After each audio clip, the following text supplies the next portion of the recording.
ரோகிணி எத்தனை தான் வில்லத்தனம் பண்ணினாலும் விஜயகாட்ட நல்லவளாட்டம் நடிக்கணுன்ட்டே நினச்சிக்கிட்டு இருக்கிறவங்க எல்லாத்தையும் மொக்கப்பட்டம் பண்ணிட்டு உட்காந்துருக்குறா. முத்து முடிஞ்ச வரைக்கும் மனோஜ்கிட்ட இப்படியெல்லாம் அம்மா பண்ணுறாங்க எடுக்கிறாங்க அதெல்லாம் எடுத்து கேட்க மாட்டேன்னு சொல்ல அவன் கேட்க மாட்டான்ட்டு போயிடுறான். சரி இது எப்படி தான் அப்பாவுக்கு தெரியப்படுத்துறதுன்னு சொல்லிட்டு மீனாவை கூப்பிட்டு ஏடிஎம் கார்டு ஒன்று அதை கொடு அப்படின்னு சொல்லி கேட்குறேன். என்னங்க திடீர்னு புதுசாக ஏடிஎம் கார்டு கேட்குறீங்க?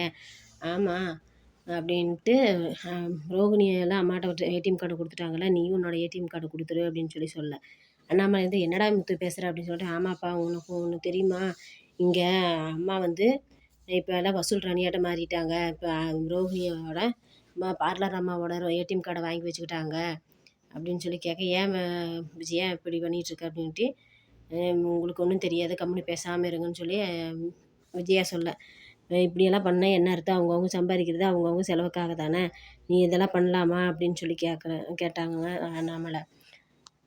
அவங்களே விருப்பப்பட்டு கொடுத்தா அது நல்லது, நம்ம கேட்டு வாங்குறது அது தப்பு அப்படின்னு சொல்லிட்டு முத்து சொல்லிட்டு இருக்க, யாராவே இது மாதிரி எல்லாம் பண்ணால் கேஸ் கொடுத்தா பிடிக்குமா அப்படின்னு சொல்லி கேட்க, சுருதி வந்துட்டு அது பிடிக்குமா, நல்லாவே பிடிக்கும், அது வந்து வைலன்ஸாக அவங்க வந்து வாங்குறாங்க, அவங்களா விருப்பப்பட்டு கொடுத்தா ஒன்றும் பிரச்சனை இல்லை, இவங்க வந்து கேட்டு பிடிங்குவனால இது வரதட்சணை கொடுமையில் நல்லாவே செல்லும், இப்போ இவங்க ரோகிணி போய் கேஸ் கொடுத்தா செல்லும் அப்படின்னு சொல்லி இவங்கெல்லாம் பேசிகிட்டு இருக்க, திடீர்னுட்டு ரோகிணி வந்துட்டு இது வந்து நானாக விருப்பப்பட்டு கொடுத்தது தான், ஆண்டி ஒன்று கேட்க கிடையாது, ஆண்டி என்ன செஞ்சாலும் எனக்கு ஒன்றும் பிரச்சனை இல்லை, எனக்கு செலவுக்கு தேவைன்னா நான் ஆண்டிக்கிட்டே பணம் கேட்டு வாங்கிக்கிறேன் அப்படின்னு சொல்லிட்டு ரோகிணி சொல்கிறான்.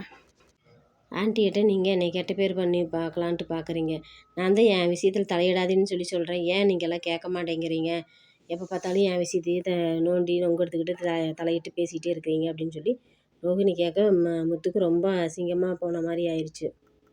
மனோஜ் இருந்துட்டு இதெல்லாம் உனக்கெல்லாம் தேவையாண்டா, எங்கள் விஷயத்தில் தலையிட வேணான்னு சொன்னாலும் நீ கேட்கவே மாட்ட அப்படின்ட்டு மனோஜும் சொல்ல, விஜயாவும் பஞ்சாயத்தெல்லாம் முடிஞ்சிருச்சுல்ல, அவங்க பாட்டுக்கு கிளம்பி போங்க, இப்போ தேவையில்லாமல் மூக்கறந்து நிற்கிறது நீங்கள் தானே அப்படின்ட்டு விஜயா நக்கலாக சிரிச்சுக்கிட்டு உள்ளே போயிடுறான். முத்துக்கு பெரும் அவமானமாக போன மாதிரி நினச்சிக்கிட்டு, மீனா என் முகத்தில் காரி துப்பு மீனா, துப்புனா துப்பு, எனக்கு ரொம்ப அசிங்கரமாக இருக்குது, எல்லாம் காரி துப்புற மாதிரி ஆயிடுச்சு, இவன் வந்து இவங்களுக்கு நான் நல்லதுக்கு சொல்ல போனால் இவங்க தேவையில்லாமல் சேம் கோல் திருப்பி அடிக்கிற மாதிரி அடிச்சுட்டு போயிட்டாங்க, ஆனால் இவங்க வந்து அம்மாட்ட நல்ல பேர் வாங்குறதுக்காகவே நம்மளை அசிங்கப்படுத்துகிறாங்க, ஆனால் இவங்களுக்கு நம்ம நல்லது செய்கிறோங்கிறது எதுவுமே இவங்களுக்கு புரியலை அப்படின்ட்டு முத்துவும் சுருதியும் புலம்புறாங்க.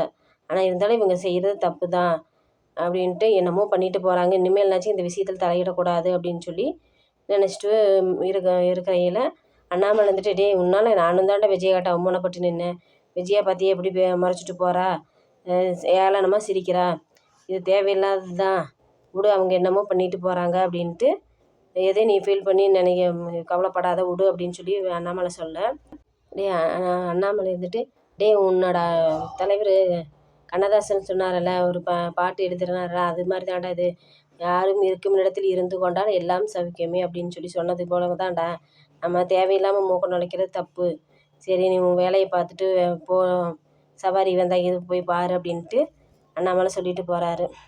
மீனா நீ இந்த விஷயத்த தயவு செஞ்சு உங்கள் அம்மாக்கிட்டையும் தங்கச்சிகிட்டையும் சொல்லிடாத, என்னைய ரொம்ப கேவலமாக நினைப்பாங்க, நான் இனிமேல் எந்த இதுவும் நினைக்க மாட்டேன், யாருக்கிட்டையும் எதுவும் சொல்ல மாட்டேன், எப்படி அக்கறைக்கிட்டு போயிட்டு போகிறாங்க அப்படின்ட்டு நான் என் வழியில் இருக்க போகிறேன் மீனா, நீ இது யார்கிட்டையும் சொல்லிடாதேன்ட்டு, சரி நீ கிளம்பு நானும் கிளம்புறேன் அப்படின்னு போகிறேன். வண்டியில் பூக்கடைக்கு மீனா போயிட்டுருக்கிறப்ப டபுள்ஸில் போயிட்டுருக்கேன், ஒருத்தி குறுக்க வந்து நானும் வரேன் மீனா பஸ் ஸ்டாண்டு வரைக்கும் அப்படின்னா, 3 பேர் போகக்கூடாது, ரூல்ஸ் மீறி நடக்கிறது தப்பு, அதனால் நீ நடந்து வா அப்படின்னு சொல்லி கேட்குறப்ப, இல்லை மீனா அதெல்லாம் இப்போதைக்கெல்லாம் யாரும் போலீஸ் இருக்க மாட்டாங்க, ஒன்றும் பிரச்சனையாகாது அப்படின்ட்டு 3 பேர் ட்ரிபிள்ஸ் வர அருண் டிராஃபிக் போலீஸ் அருண் வந்து நிப்பாட்டி ஃபைன் போட்டுறாரு, நீ அந்த ரவுடியோட ஒய்ஃபு தானே, நீயும் அவனையாட்ட தானே இருப்ப, 3 பேர் தேற்றிட்டு வரலாமா, நீ முதல்ல ஃபைனை கட்டிட்டு கிளம்பு அப்படின்னு சொல்லி சொல்கிறப்ப, ஏன் எதுக்கு நாங்கள் ஃபைன் கட்டணும் எடுக்கணும்னு சொன்னானே, நீ ரூல்ஸ் பேசாத, 3 பேர் வந்தது தப்பு தானே அப்படிங்கிறப்ப, சரி விடு அக்கா நீ பணத்தை எடுத்துகிட்டு வா கொடுத்துடலாம் அப்படின்ட்டு கொடுத்துட்டு போகிறாங்க. இதுதான் அந்த சீதா லவ் பண்ணுற பையனும் தெரியாமல் இவங்க 2 பேர்த்துக்கும் முறப்பு வந்துடுது.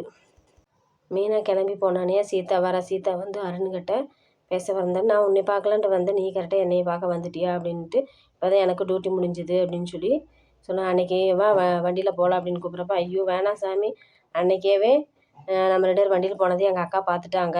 பார்த்தா பரவாயில்ல, பிரச்சனையே இல்லையே, ரொம்ப சுலபமாச்சு நம்மளோட லவ் சொல்கிறதுக்கு அப்படிங்கிறப்ப, இல்லை நானே சொல்லிவிட்டு இப்போதைக்கு எதுவும் வேணாம், நேரம் வர்றப்ப எல்லாமே சொல்கிறேன் அப்படின்னு சொல்லி சொல்லியிருக்கேன். அதனால் நீங்கள் கொஞ்சம் அமைதியாக இருங்க அப்படிங்கிறப்ப, இப்போ வந்து ஹாஸ்பிட்டலுக்கு கொண்டு விட வேண்டாமா அப்படின்ட்டு, இல்லை நான் போய்க்கிறேன் அப்படின்ட்டு போக, இங்கே வந்து முத்து வந்து இவனை சத்யாவை காணான்ட்டு தேடிட்டுருக்கான். சரி அப்போனா சத்யாவை காணான்னா இவனோட வேலையாக தான் இருக்கும், சிட்டியோட வேலையாக இருக்கும், நம்ம போய் பார்த்துக்கலாம் அப்படின்ட்டு சத்யாவை தேடி போகிறான்.